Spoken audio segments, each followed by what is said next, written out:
یه زنی آمده گفت که یا رسول الله پدرم قدرت حج روی داشت، یعنی حج برای او فرض شده بود لیکن حج نکرده از دنیا گذشت. آیا من میتوانم از نام پدرم حج کنم؟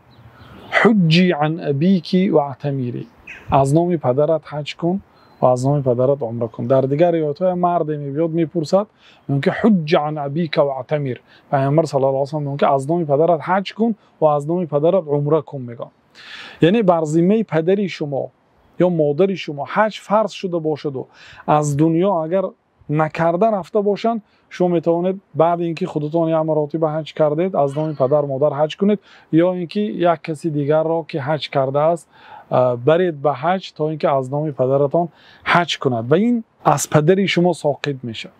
مثلا پدری شما عین حال در عذاب باشد برای حج نکردگیش، الله تعالی روز قیامت پدرتان را میپرسد. لیکن وقتی که شما از نام پدرتان حج کی کنانیدید، الله سبحانه و تعالی الکی پدری شما رو نمیپرسد. حج از پدری شما هم ساقط است، هم ان شاء الله اگر آن آدمی که وکیلی شما هست از نام پدرتان حج میکند، طبق شریعت طبق سنت های پیامبر صلی الله علیه و سلم حج را به اتمام رساند، ان شاء الله پدرتان اجر و ثواب میگیرد.